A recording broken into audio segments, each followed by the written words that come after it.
Good morning. There are fears of more houses collapsing in the Coromandel town of Waihi this morning following a massive subsidence. 60 metres of road dropped and a house fell about 10 metres as the ground underneath subsided. 3 children were in the house when it collapsed just after midnight. They were pulled out safely by the mine rescue team. The collapsed house is on Barry Road near the Martha mine. When Shane, the other fireman that actually went into the house when he carried that kid out, there's nothing wrong with the kid. It's amazing. It's devastating for the family, being right on Christmas, but we're all sort of, I suppose, jovial because there's nobody hurt, there's nobody dead. It's great. Around 30 other Waihi residents have been evacuated. As we mentioned earlier, the subsidence happened on Barry Road near the Martha mine. Waihi is an old gold mining town with kilometres of old mine shafts running underneath. One News reporter, Greg Hay, is in Waihi, and a short time ago he gave us this update. It's actually been a very lucky tale of survival, to tell you the truth. I mean, the house that these kids were in is absolutely demolished. Now, the ground has literally just fallen away from underneath it.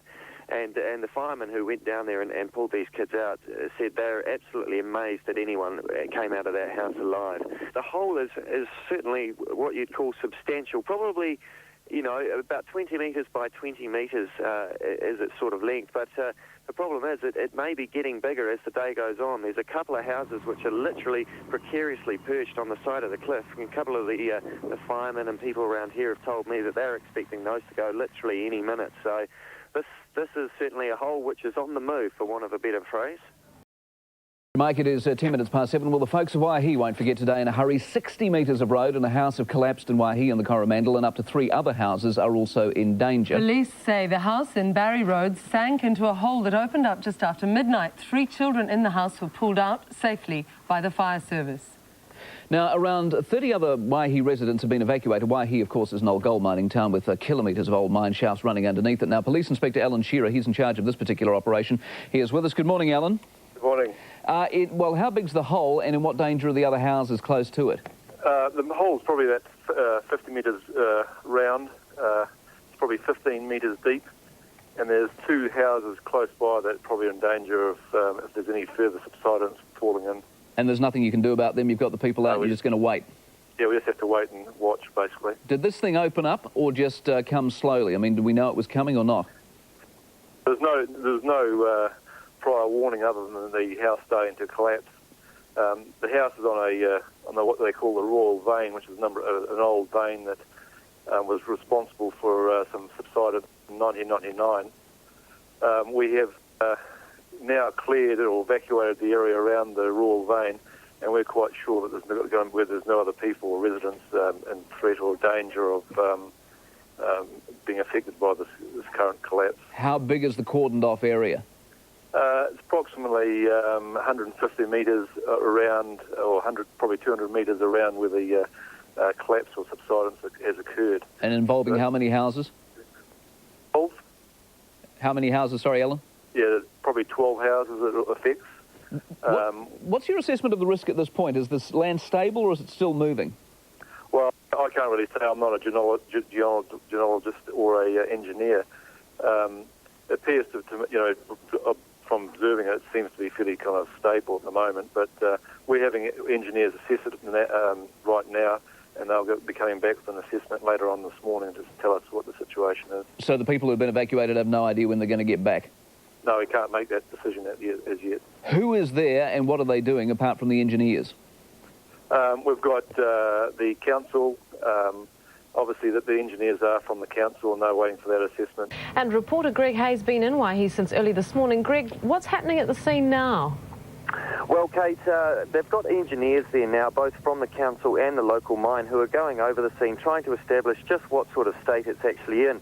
Obviously, you can appreciate when something like this happens, it really does have to be ascertained as to whether or not that's stable. So at the moment, they're having a look over it. The police have put a cordon about a half a kilometre around the actual site. So people have been moved away from there, and just in case anything should move again. What about the 3 children, Greg, who were in the house? Well, they were brought out unhurt, which is the most important thing. I think the firefighters, everyone moved very, very quickly when this happened. and they were very, very lucky to get out alive, it must be said. I mean, I've been told that the house itself has all but virtually disappeared under the earth, so it's been quite a dramatic rescue for those kids, and they're tucked up safe and sound in bed at the moment, trying to probably forget about a horrible night. Good morning. We have new pictures just in this morning of the subsidence that's destroyed one home on the Coromandel Peninsula and threatens another 12. 3 children had a lucky escape when their house collapsed in a massive subsidence just after midnight. The house in the gold mining town of Waihi dropped 10 metres, completely out of sight.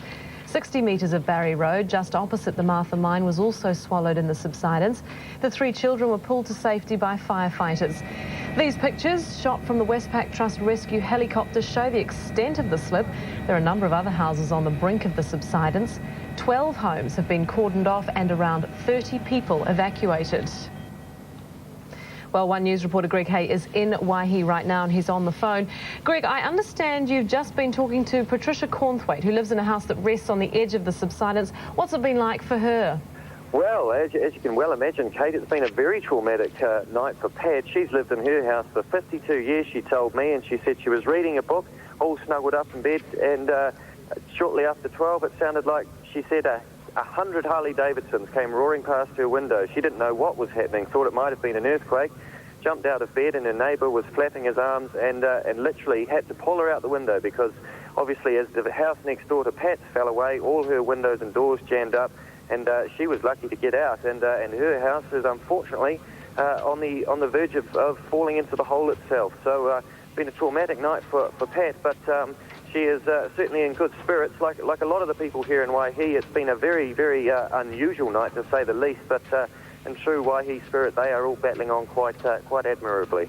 Is it still a case of watch and wait for the authorities there in regard to the other houses in danger?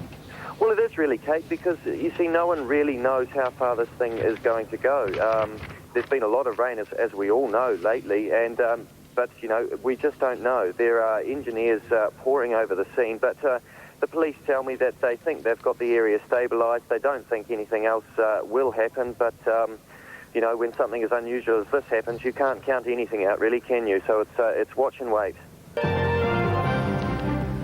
Hello again. Police say a massive subsidence in Waihi this morning was most likely caused by underground mine workings. A house and about 60 metres of road collapsed just after midnight in the Coromandel town of Waihi. 3 children were in the house at the time. Police say the hole just opposite the open-cast Martha mine is 50 metres across and 15 metres deep. These pictures, shot from the Westpac Trust rescue helicopter, show the extent of the slip. There are a number of other houses on the brink of the subsidence. 12 homes have been cordoned off and around 30 people evacuated. The 3 children were pulled to safety by firefighters. One News reporter Greg Hay is in Waihi right now. He's on the phone. Greg, I understand you've been talking to the man who first raised the alarm. Can you tell us his story? Well, that's right, yes. There's been all sorts of extremely interesting stories coming out of Waihi this morning, as you probably well expect. This gentleman we're talking about here, he was actually on his way to work to pull a night shift at the Waihi mine. He came round the corner and then, look, lo and behold, there was no road. It had all completely fallen away, literally in front of his face. He looked over and saw the house was falling as well, saw that it all slumped in, and was one of the first to raise the alarm. And he told me that things started happening pretty quickly after that. Obviously, the rescue team, which is based at the mine, which is literally just a stone's throw from the site that we're talking about, they were there pretty quickly, and then the firemen, of course, as well. And the rest, as we know, is history. So, no, it's been there's been all sorts of interesting tales, Kate, and there'll be more to come, I'm sure. Thanks, Greg. Greg Hay reporting live there from Waihi. Dramatic escape when the earth swallowed their house. The ground above old mine shafts gave way without warning just after midnight. 3 children were plucked from the wreckage of their home in the small mining town of Waihi. 12 other families have been forced to evacuate their houses. And tonight there are signs the hole is getting bigger. Greg Hay begins our coverage. This is the hole that swallowed a house. You ever seen anything like it? No, only on TV and war zones. That's what it reminded me of. It was home to a family of 5 before the earth opened up just after midnight. The Westpac Trust rescue helicopter was one of the first emergency services on the scene. Rescuers say it's a miracle everyone escaped. You couldn't even distinguish what was a bedroom or a wall. Like, we knew the roof was up above you, but everything's just collapsed around. and all that, and just getting down from was a mission. Rescuers pulled 3 children from the wreckage. Their mother and father had scrambled free in the chaos. The family shocked and out of sight today. Locals believe an old mine shaft had collapsed, creating a 50-metre wide crater. The hole in Barry Road is just 100 metres from the Martha Hill open-cast gold mine. I heard this dreadful noise. I've never heard a noise like it in my life. Pat Cornthwaite lives here. Just a few centimetres of earth keeping her house upright. She's been here over 50 years. Odds are she won't be allowed back. First of all, I thought that was an earthquake. And I thought, well, if it was the biggest one I've ever heard. And I looked up the lights and the light was swinging. I thought, I think I better get out of this bed. As she did, help was already arriving. I hopped out of the ute to see what was going on, and as I did that, it started collapsing in, so I backed up and got on the radio. Meanwhile, police say there's little chance anything will be recovered from this house. 12 other homes nearby remain out of bounds. Residents have been given temporary shelter in local motels. There is a number of properties there that the residents may not be able to go back. The town's mayor unsure what will happen next. If we're looking for fault finding in this thing, I mean, just how far do you go? And it's a tragedy for them, and it's an issue that we've got to resolve. An issue that's got the whole of Waihi talking. Not the first time, but hopefully it won't happen again. Late today, experts had inspected the crater and said it was slowly getting bigger. Well, Greg, you're not far away from that hole right now. How big has it grown? Well, Richard, as you heard there, it's been getting bigger all day, unfortunately. If you look behind me, just up Kenny Street there, at the end of that road, you will find this enormous hole that we've been talking about. Now, people have been going there all day, having a look at it, and sadly, they're noticing that things are crumbling away from the edges, so those houses, which are precariously placed at the moment, they could well come down, and unfortunately, there's nothing anybody can do to stop it. Now, you mentioned that local residents are getting put up in motels. Who's going to bear the cost for all of this? What about compensation? Well, the cost is really something which, will be addressed, but in due time. Of course, the Earthquake Commission, I mean, they can't cover this because, of course, it hasn't been an earthquake. They only cover natural disasters. The assurance industry has been telling Waihi residents for ages that they just cannot cover this type of thing because the risk is too high, having houses built on all these underground mine shafts. But the Mayor was saying today to us that for the short term anyway, the people who have been paying the bill to put these evicted residents up, well, it's not going to be them, that's for sure. Greg, thank you. Greg Hay in Waihi. Waihi owns its existence to mining, and the ground beneath the town is riddled with old mine shafts. Slips are not uncommon, but this latest collapse has reopened old arguments between supporters and opponents of mining. Andrew Potter explains. Carol and Alan Warburton's house is half a kilometre from today's slip, but they've been hit too. Well, this land originally sank down here. The car fell into a hole. It's not just their car falling. 3 years ago, their home was valued at $130,000. Now, it's worth next to nothing. We don't know who to blame, the council, the lawyers, or what. Their neighbour Hazel has acted, drilling into the mine shaft beneath her property, pouring in tons of road metal to add stability. The gold mine dominates Waihi, but it's the 100 or so kilometres of old mine shafts constructed before this pit was even here that are causing concern. The older they get, the more they decay. That's thought to have caused this morning's incident and subsidence in the town's main road in February 1999. Now there's speculation here the mining company's practice of dewatering old tunnels is aggravating the problem. The Waihi Gold Company weren't commenting on any connection between their operation and the destruction here this morning. That's not good enough for local residents. They're worried it could too easily happen again. Mark Daniels has spent 13 years protesting against the mine. They do water anywhere from 5 to 10,000 cubic metres of water a day from under the old workings to work the open cut pit, and that in tandem with blasting twice a day over 13 years has without doubt caused this subsidence.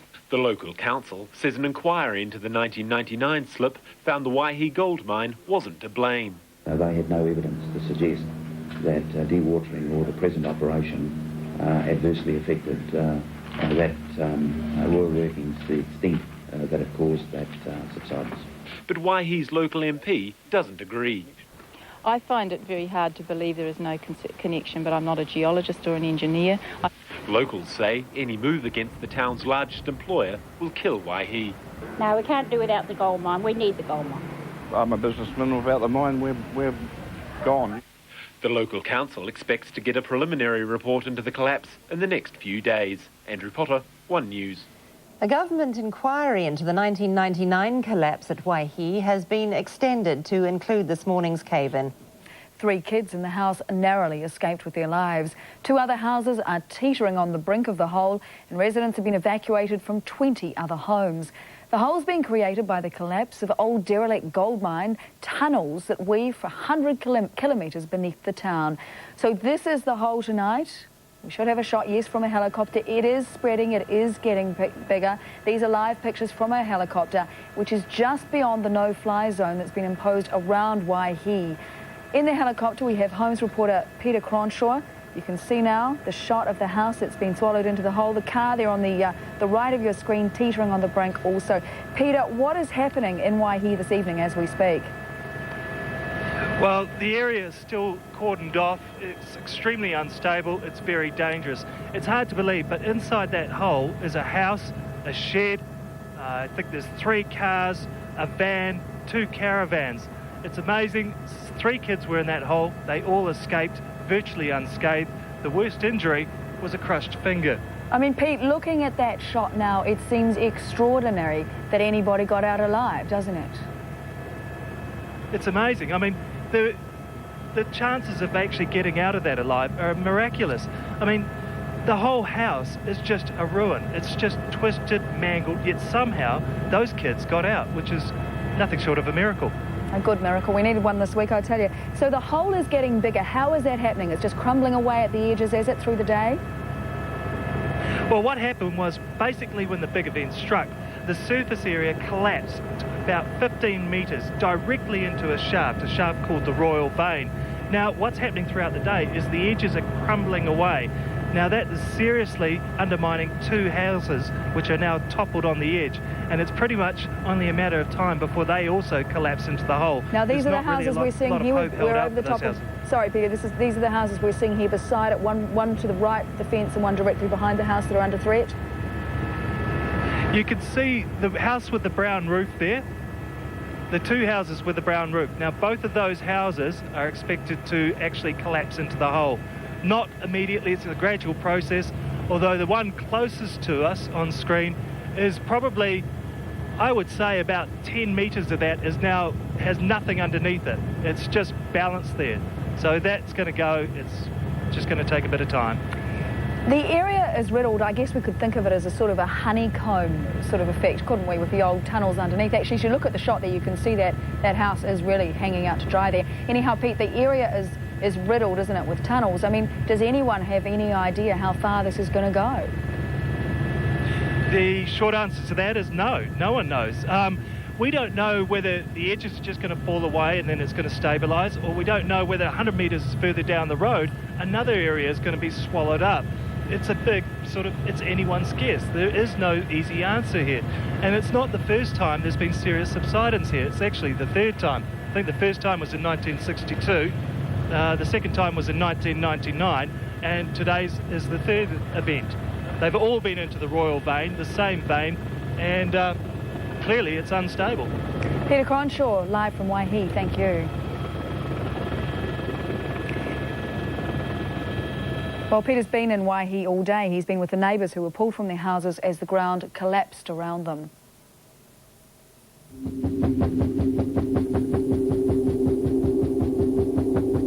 Just felt the whole house shake. Horrific noise. I thought it was a major earthquake. Well, I heard the roar. To me, it was like a freight train. And then the house shook for about 5 seconds, like a jolt, and then it went very quiet. This is not the first time the earth has opened up at Waihi. There have been other subsidences, but today's was by far the worst. The road was still breaking away and rolling into the hole, and then I saw a young man walking towards me, and he said, "That's my house and my kids are in there." And we're just standing on the side of the hole looking down. We could hear them calling out and crying.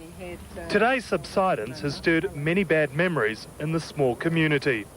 I felt quite sick when I heard about it this morning, and I thought that all Morris's predictions and that had come true. that the dewatering and the blasting and that had caused, general slumping in the area. 6 years ago, Jill and her late husband, Morris Cowan, were moved from their house when it began to crack and subside. It was located just a stone's throw from today's near tragedy. Jill says it was only a matter of time before disaster struck.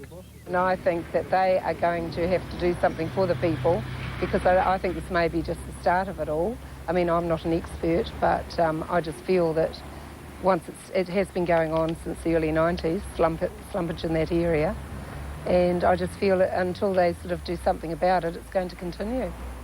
On this occasion, no lives were lost, but Alan says he'd surely be dead had he been in his caravan last night. It's now crushed at the bottom of the pit. The house fell on top of the caravan. There's 2 caravans. Those rescued say their survival was purely down to good luck. Again, we'd be grateful that we're alive. Exactly. Others in the past haven't been so lucky, so we're very fortunate. I don't want to see the damage even. And I'll never go back in there. They said it. The house is gone.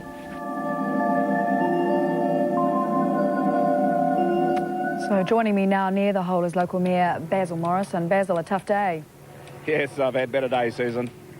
Extraordinarily lucky the people got out. You must be just counting your lucky stars. Absolutely. When I got the message about 1:15 this morning, I was down in Wellington at another responsibility I have, and I must admit I felt sick in the stomach when I got the message that this had happened and that 2 people were missing. What are you going to do to help these people who are out of houses? I'm reading in the newswires today the Insurance Council saying the possibility is that they will not get their insurance. Well, Susan, I'm very proud of New Zealanders, and I've been involved in the 1981 floods in Thames and Pyro and 1986 in Tiara. And where there were cases where people were not insured, the community of New Zealand rallied around and helped them. And if that does become the case here, I'm sure that'll happen as well. Anything the local authorities or the central government can do to help? There must be. Yes, there is. We have an advocacy role, of course, for those people and the community, and we'll be carrying that out. I've had several discussions today with the Honourable Paul Swain, who has an interest, of course, in regional development here. So, and I've been talking to our councillors. We've been operating this situation under the New Zealand Police as an incident, and I've been satisfied that everybody's done what they can do at this stage. But of course, the future is the issue. Tell me how the townsfolk coping. Well, the councillors are coping well in the sense of they live in these communities as well. The townsfolk, Basil, the locals, are they rallying together and coping well? Sorry, Susan. Yes, they are. There are lots of politics involved in this, as you can well imagine.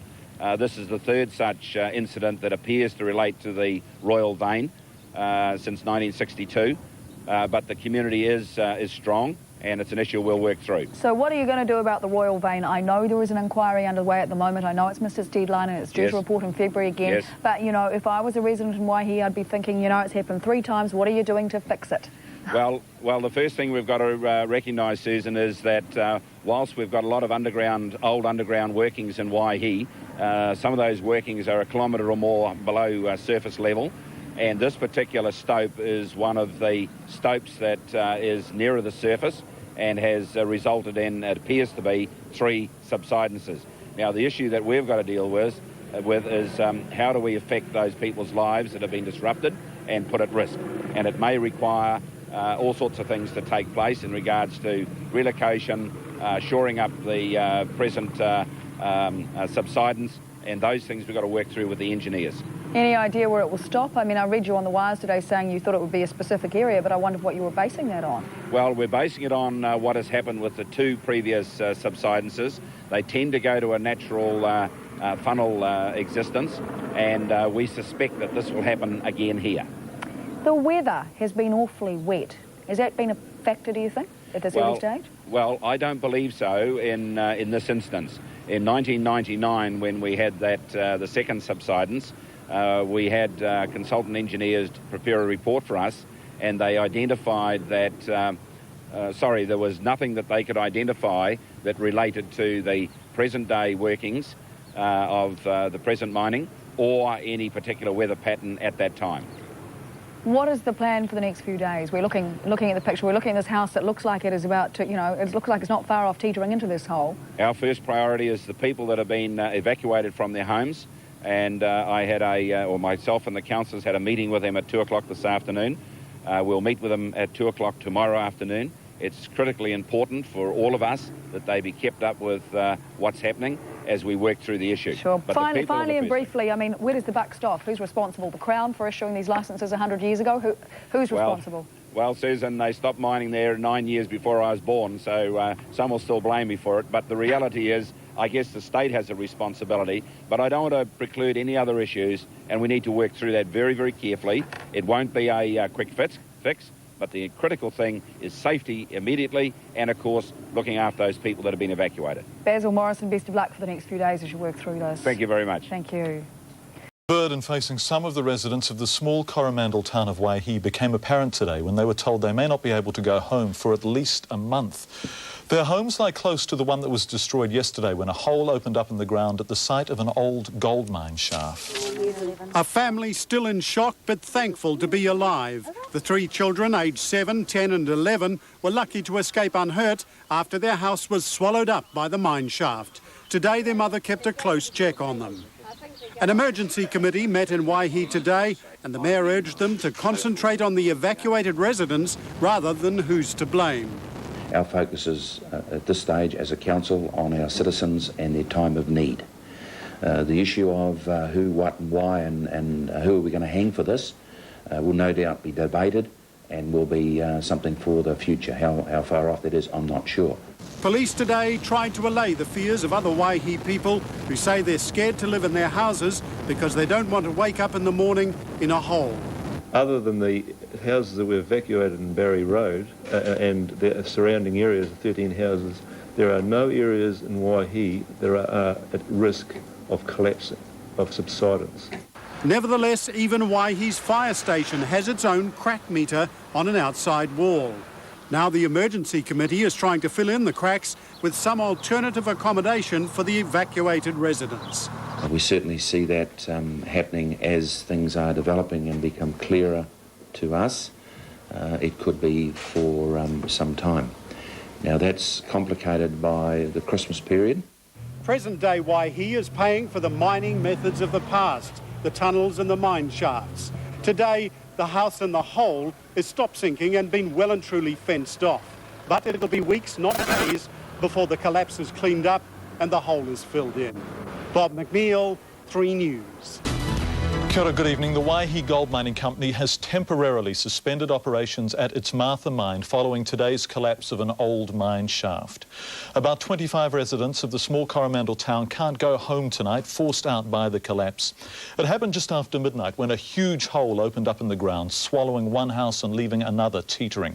The crater is in Barry Road, not far from the Martha mine operation. From the air, the gaping crater is obvious. 15 metres deep, 50 metres wide, and it's still getting bigger. Last night it sounded like 100 roaring motorbikes as this house dropped out of sight.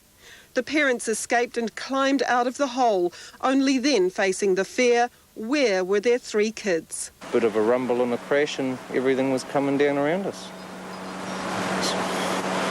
What did you think at the time? I just thought it was an earthquake. One of the children found his way out by the light of his watch. The other 2 were rescued from a house that could hardly be seen. Well, we got in and heard some kids screaming and yelling, and got some ropes down there and we went in there and we just found them and got them out. It was all dark, we couldn't see much, we just had our torches, so you could hear the dirt falling around your ears and everyone yelling and screaming up the top. Today the extent of the damage was clear. The house has all but disappeared. The family has lost everything, including an order of Christmas Club food and presents for the kids. How are the kids? Scared, they don't want to be in Waihi. We already had one of the boys turn around and say they don't want to spend another night in Waihi. And to be truthful, I can't blame them. As late as this afternoon, large pieces of earth were still dropping into the hole. The house on the edge is becoming increasingly unstable, and police say they don't know when residents will be allowed back to their homes. 81-year-old Pat Cornswaite's house is the one that's teetering on the edge today. That's the most frightening thing I've ever been through. Pat is another who says she never wants to go back to that area, but she does want compensation. The Earthquake Commission has indicated that's unlikely. One thing that we don't cover is below ground subsidence. So if it is determined to be below ground subsidence, then there will be no cover provided by the Act. The main concern is the kids. I mean, since it's happened, we've had no counsellors or nothing for the children. They've been shoved aside and left aside. What's that for our children? Their Christmas has already been killed. Not if one local resident has anything to do with it. He's determined to give those children a Christmas, and tonight he's collecting donations of presents and has set up a bank account for the family. Kim Hurring, 3 News. And people wanting to make donations can do so at any branch of the BNZ Bank. There have already been calls for an inquiry to try to establish why today's collapse occurred. Waihi is built on old mine shafts, and today's accident is not the first. While some residents were let back into their homes to gather a few possessions, most were kept away. This is the latest case of subsidence in Waihi, an area built on a web of mine shafts dug out between 1890 and 1935. Mostly those shafts have filled with water. Ohinimuri Earthwatch believe a process used by the new mining company called dewatering is to blame for destabilising the land surrounding the pit. They remove the groundwater underlying the pit and the old workings, and they dewater from between 5 to 10,000 cubic metres of groundwater a day. It's not the first time something like this has happened here. In 1999, a chasm opened up on the main route out of town. That chasm used to be on the hill behind me, but it was swallowed up when the mine expanded. The street that runs along the top of the hill had to be closed off, and several pensioner units needed to be relocated. A consultant's report found dewatering wasn't a factor. That seems a wee bit hard to believe, and I think we need to look into it very carefully this time. Fitzsimons believes an independent inquiry is needed to get to the bottom of the issue. Not just in order to look at what's happened in the past, but because we need to know how much of Waihi is at risk in future. Waihi's mayor believes no other houses are at risk, but wouldn't be pushed on the question of who's responsible. Some would say it is a responsibility of the state because it was under the Crown, of course, when it was mined in the earlier times, and all royalties from that went to the Crown. While those evacuated last night may be waiting days before they can return to their homes, the findings of any inquiry could be months away. Tania Page, 3 News. We cross now to Waihi, where 3 News reporter Bob McNeil is standing by. Bob, does it feel like you're on shaky ground as you're standing there?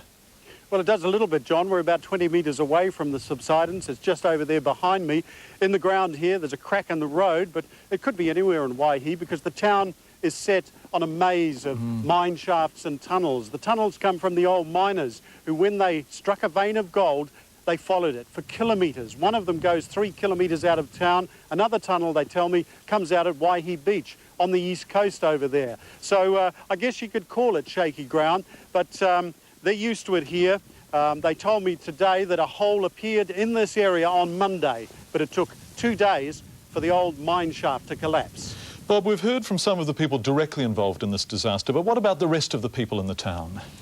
Well, John, I think they've experienced every emotion possible today in Waihi. They're angry, they're concerned, they're upset, but they've handled it. The appeals are going, as we've already heard. Supermarkets are supplying food for the affected families. Cafes are cooking food for them. So I guess you could say Waihi is a town that looks after its own. Can it recover, Bob, do you think, a little town like Waihi from something like this? Well, John, they are living on a gold mine. They always have been living on a gold mine, but I think this one caught them by surprise. The history and the present of Waihi are both based on mining. So there are some strong characters in this town, and they believe they can bounce back from this. Bob McNeil from Waihi. Thanks very much indeed, Bob. Mine collapse. Any decision on who will pay for the damage won't be made anytime soon. 10 Waihi homes are still inside the crater danger zone, and today their owners went to the Hauraki District Council to ask about their chances of compensation. We'll go live to Waihi shortly, but first, this report from Andrew Potter. A day after their world came crashing down, 3 youngsters were treated to an aerial view of what used to be their home. Shevin and Zoe Kilgore, with their brother Bronson Emmanuel, had never been in a helicopter before the adventure that made up a little for the late-night ordeal still fresh in their minds. I thought it was an earthquake. But across town, a shake-up of a different kind, as the Hauraki District Council met with displaced residents. Journalists weren't allowed in, but homeowners had plenty to say. Well, I reckon they should get off their arse and say, OK, yep, we are responsible. We're going to move this many houses away. I want to make sure that, you know, something's done about my house, that they can either pick it up and move it or someone has to pay for what's happened. Harry and Heather Harris are typical of those affected. And that was our dream home. Over all the years that we've worked, and that was a place, and we were happy. Now their dream home is hanging over the edge of Waihi's new crater and looks set to be demolished. But the couple say it's pointless blaming Waihi's gold mine. I don't hold them responsible for it. It's no good anyway, because, I mean, what can you do? The Hauraki District Council says answers to questions of responsibility and who will compensate the homeowners won't be found soon. The issue of who, what and why and who are we going to hang for this will no doubt be debated and will be something for the future. How far off that is, I'm not sure. In the meantime, the crater that's the source of so much heartbreak didn't increase in size overnight, instead crumpling slowly around the edges. That gave rescue workers a chance to evacuate the area's smallest residents. That was before putting up a 700-metre perimeter fence. That fence will be in place for the next few weeks, at least until the council can decide which houses will stay and which will have to go. Andrew Potter, One News. Well, Andrew, the residents are pointing the finger at the council, but there are those who are blaming the mining company as well, aren't there? Well, that's right, Judy. Residents here have again pointed the finger at the Waihi Gold Company today. Now, they're saying the company's activities where they de-water and blast the earth around here has made those old mines unstable and has led to the destruction that you can see behind us. Now, the mine says that's not the case, and they're adamant it's not the case. So much so, they're resuming their operations tomorrow after a 2-day break, and they're beginning complete full operations again on Monday when they'll begin blasting. Well, the arguments go on about who's responsible, but Christmas is just around the corner. What's being done for the families who've been evacuated? Well, in the next fortnight, Judy, it looks unlikely any families will be returning to within that 700-metre perimeter, and so most of them are staying at motels at the moment, courtesy of the gold company here, and we're unsure how long that will continue for, but more and more increasingly going to stay with families. They prefer that option. Now, in terms of Christmas coming up, most of them are saying that in terms of Christmas coming up, most of them feel that they would like to go and stay with the families rather than be back here, and that's indeed what they're going to do. Andrew, thank you. Andrew Potter from Waihi.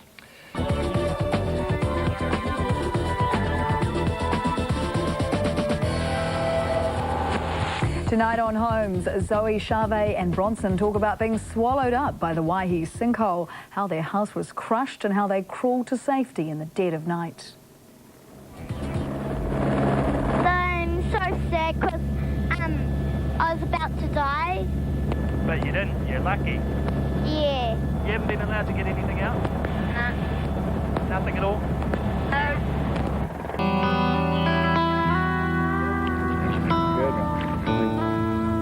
7-year-old Zoe, 10-year-old Charvet and 11-year-old Bronson are 3 kids struggling to come to terms with the events of the last 48 hours. When it first happened, I thought it was an earthquake. I thought I was going to die, but no. And I don't want to stay in Waihi another night. What do you guys remember that night? I remember going like this on my bed. My leg was stuck and I was yelling out. I could hear Zoe in the room and she was saying that she had all heaps of wood on her. Yeah. He was helping me and he couldn't see me because I was standing up. Yeah, I just used my watch to see where I was going because I had a light. My leg was getting tight and I was forcing it out. That's why I've got heaps of scratches. And what do you remember? I remember nearly being squashed.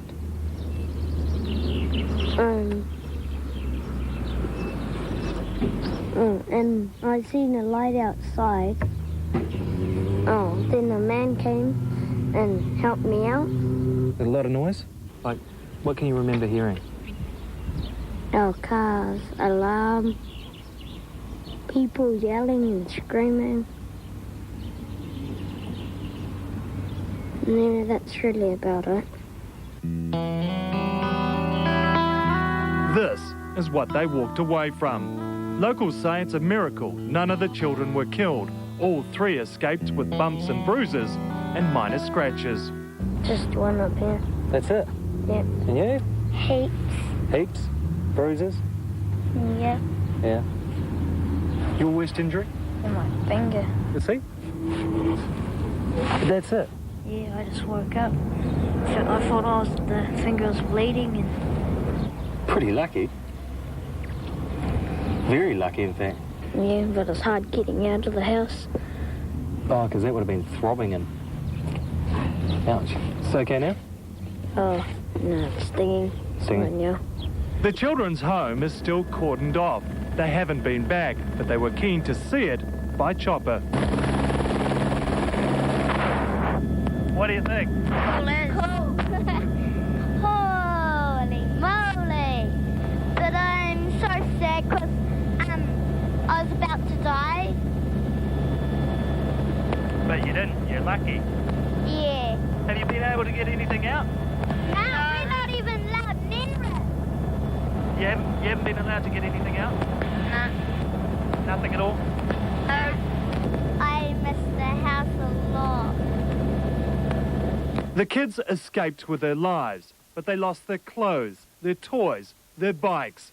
Silver the cat and Horace the dog are also missing. What do you miss the most? Our cat. Silver. What do you reckon? Crisco's PlayStation and our bike, my bike. Crisco's PlayStation and your bike? PlayStation 2. You lost your PlayStation. You lost everything. Yeah. Have you been able to go back to get anything? Nah, no. So all you had were the clothes you were wearing? Yeah. Pyjamas? Oh, no, we don't wear pajamas. We just go in our boxes. So all you had were your boxes? Yeah. You're the same? You just got out in your PJs or boxes? I don't have boxes. Just your nightie? And pajama shorts, they're just under these. Yeah. What's Christmas going to be like for you this year? Oh, not that good. You're not looking forward to Christmas this year? Nah. What were you hoping to get for Christmas? I don't know, it's toys. It's not going to be one of the greatest Christmases, though, is it? No. The worst, actually. The worst. John Campbell and Hilary Barry. Kia ora, good evening. Waihi's giant hole in the ground could claim 2 more victims at any moment. Over the past few days, the hole has been gradually getting bigger, bringing 2 houses closer to the edge and disaster. Heavy rain on the Coromandel Peninsula may be contributing to the problem, softening the ground and causing more cracks in the sodden earth. The collapse of an old mine shaft under Waihi has already claimed 1 home, and a total of 16 houses remain inside a cordoned area that's under threat. It's impossible to see from the air, but every hour the hole is getting bigger. Slowly the soil is collapsing underneath the 2 nearest houses, and engineers say it's only a matter of time before they slide in. Some time today there was movement by about, and some of the cracks moved about 3 millimetres, which is apparently, according to the experts, quite big. A fence that was standing after the first collapse is now hanging, and the back steps of the house overhanging the hole have already fallen. Evacuated resident Carol Bartusiak was allowed into her home today to gather more possessions. She says the neighbourhood is still coming to terms with it. It's sort of a numb feeling. You can't believe it's happening, you know. You wake up in the morning and think, oh no, I'm still in the bath, because we're sleeping in a bath. We haven't been able to get our pillows and that. The local mayor has welcomed news the government will pitch in to help in relocating families. Now what we need to do is define the costs and just how we're going to manage relocation, those sorts of things. And they have sent a person here who will be arriving this afternoon from the Ministry of Civil Defence, and that person will report back to Cabinet. In total, 16 houses have been evacuated, and authorities have reassured the town the only houses at risk are the ones within their cordon above the Royal Vein. The Royal Vein is an enormous shaft that runs diagonally from the edge of the Martha mine to just beyond the hole. To get an idea of its size, it's deep enough to fit Auckland's Sky Tower in. Authorities say most of the families evacuated want to remain in Waihi, but it could be weeks before they have all their furniture and are properly resettled. Tania Page, 3 News. Perched on the edge, as you can see, are undercut, and they will collapse into the hole in due course. They're only being held up by their own strength at the moment. More than 70 millimetres of rain has fallen in less than 12 hours at Waihi, and more rain's forecast. Mine shaft collapse, the government has told the Earthquake Commission to settle the victims' claims, even though the Commission believes those claims fall outside its scope. The decision is being welcomed in the Coromandel Township. Still on the edge, but the sinking feeling has subsided a little. Today, the victims of last week's collapse were told they will get compensation for what they've lost, despite lack of coverage by the Earthquake Commission Act. Well, I would, give Helen a wee kiss, if I could get close enough to her. It's, no, that's excellent news. It takes a lot of pressure off us. The Earthquake Commission will settle any claims using government funding. The cost of the compensation will later be paid back to the government by the Commission. The affected residents can expect up to $100,000 on their homes, up to $20,000 on house contents, and compensation for their land based on market values. We can also accept claims if the house, although not damaged and not totally lost, is inevitably going to be lost because of what is continuing to happen at Waihi. And the proceeds from that could be utilised to relocate the home. For residents, it's the best news they've heard all week. It was last Thursday when the full effect of the mine shaft collapse became evident. Today, they can see light at the end of the shaft. Who was going to pay? Who was going to come and look after us? We've been so well looked after locally, but this is on a grand scale. Waihi's details of the financial package put together to compensate them for the loss of homes and property when a mine shaft collapsed. The rescue package, worth $1.6 million in total, has been put together by the government, the mining company and the local council. Reporter Claire Sylvester was there to hear how the compo deal went down. Good evening, Claire. Good evening, Mike. Today's meeting came after an anxious wait for 13 families. From day one, they were told that no one was legally liable for the mine shaft collapse that took them from their homes. The day they've all been waiting for. $1 million each would probably come to our aspirations. We're going to stay in Waihi. It's a nice town, beautiful town. Unfortunately, there was a hole there, but... And the feeling from residents was mixed. It's not in the financial side of it, it's our location. The stress starts from the first day it happened, when you suddenly can't find anything, when you can't move out in an orderly fashion. You have to just chuck it, throw everything out. Only a month ago, these Waihi residents had a sinking feeling no one was going to step forward to take responsibility for the mine shaft collapse that swallowed one house and endangered at least a dozen others. And indeed, no one is accepting liability.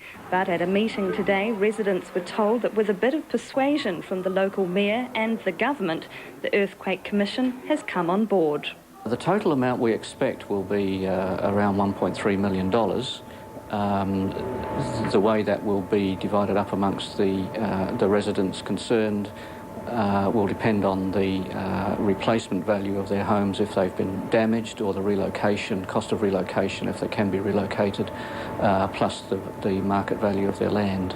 If residents decide to use the compensation money to relocate, the council will offer them a discounted property. The Australian-owned Waihi Gold Mining Company has also come to the party, offering to pick up any shortfall in cost to the tune of $400,000.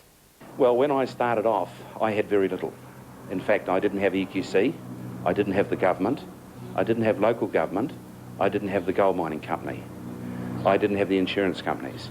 I had nobody accepting to stand alongside us. So I guess if you can say, have we achieved anything? I believe we have. I think it's a very good settlement, a very good idea in total. It's marvellous. Sounds good. Sounds like they're getting onto it. Claire, what more can you tell us about how the compensation deal will work? Well, the three groups have got together to hatch this plan to offer some financial compensation, even though it appears no one is legally liable. The Earthquake Commission will offer $100,000 per house, as well as $20,000 for home and contents. Now, if a resident decides that they want to relocate, then the local council has also chipped in. They're going to help out by offering discounted properties. The local mining company, the Australian Waihi Gold Mining Company, they've also come to the party, and they're going to meet any shortfall in costs. Now, all this, if they decide to accept it, they then sign the agreement and then they lose their right to sue.